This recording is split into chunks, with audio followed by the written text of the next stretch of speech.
Hi. Today we will discuss energy. Energy. Energy म्हणजे ऊर्जा सगळ्यांना माहित आहे आणि आपण बोलताना नाही हा एनर्जेटिक पर्सन्स आहे वगैरे वगैरे. तर what is this energy? Energy म्हणजे काय? The capacity to do the work.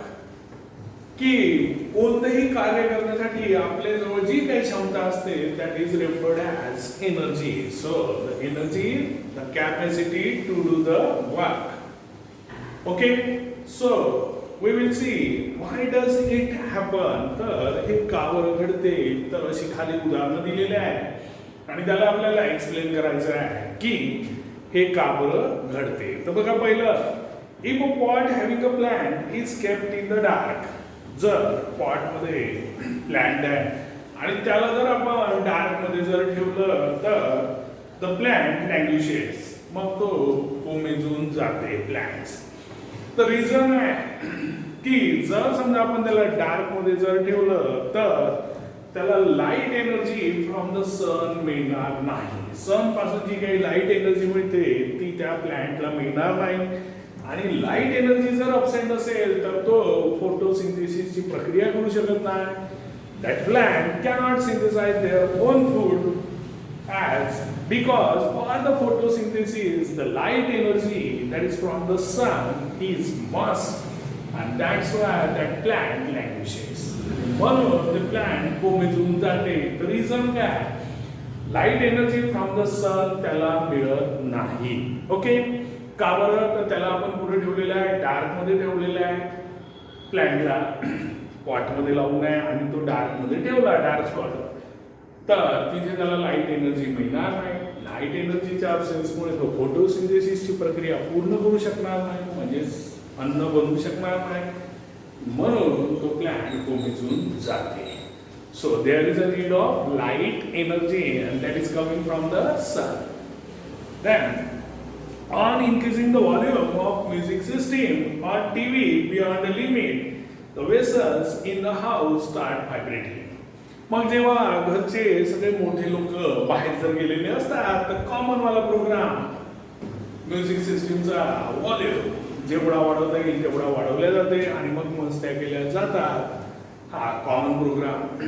तर मग इथे काय होते? तर का बरं जे घरातले व्हेसल्स असतात, भांडे असतात, तर ते व्हायब्रेट व्हायला सुरुवात होतात. तर रिझन पहा, जेव्हा आपण व्हॉल्यूम एका लिमिटच्या पलीकडे वाढवला तर साऊंड एनर्जी त्या मीडियम मधनं पास होत असते आणि मग त्या साऊंड एनर्जी पास होताना त्याचं कन्व्हर्शन व्हायब्रेशनल एनर्जी मध्ये होते. So the sound energy which is passing through the medium converted into the vibrational energy and this vibrational energy then transfers to the vessels.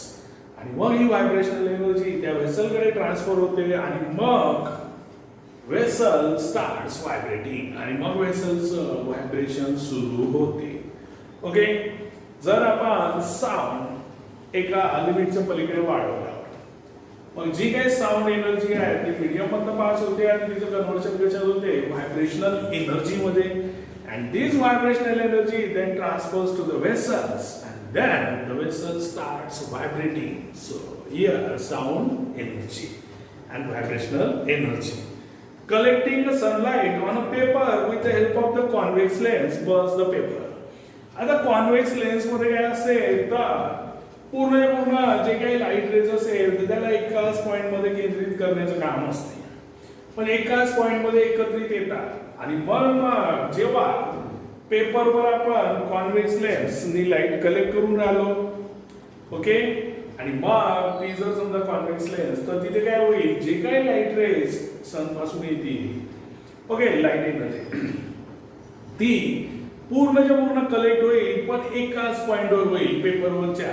कारण दिस इज अ कॉन्सन्ट्रेटेड, म्हणजे एका जागेवर concentrate होणारे सगळेच्या सगळे raise एका जागेवर एकत्रित येतील आणि मग that light energy get converted into the heat energy.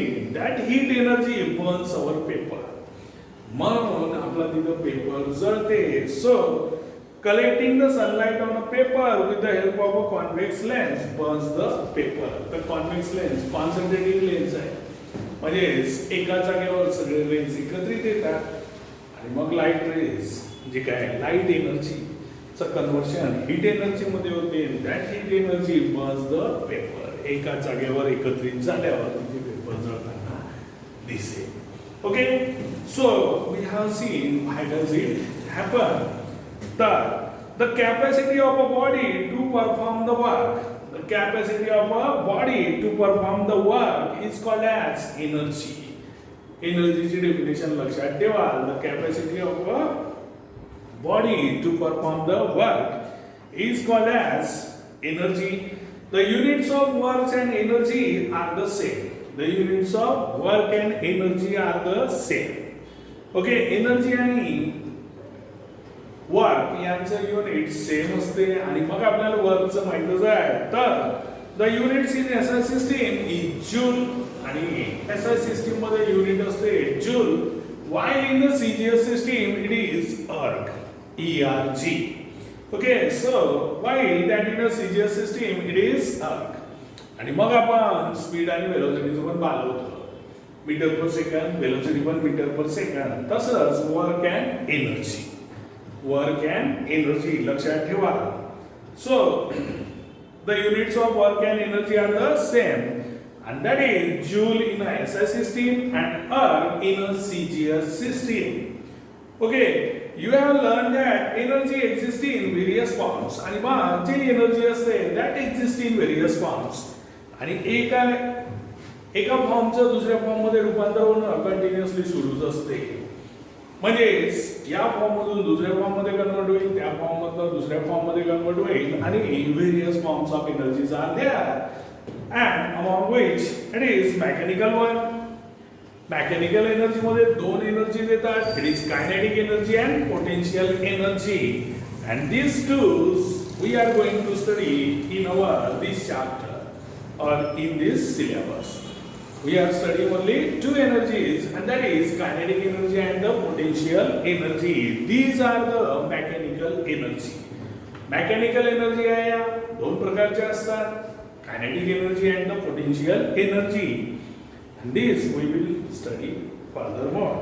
Then mechanical energy, then heat, light, sound, electromagnetic, chemical, nuclear and solar. आणि हा एवढे सारे एनर्जी आहे. Chemical energy is there, nuclear energy is there, solar energy, heat energy, light energy, sound energy, electromagnetic energy and many more. We are going to study two forms of mechanical energy, namely and that is potential energy and the kinetic energy. आपण फक्त दोनच energy पाहणार आहे आणि त्या mechanical energy आणि त्यांचे forms आहेत kinetic energy and potential energy. So it is all over from the energy. Next time we will discuss kinetic energy. So till then, bye.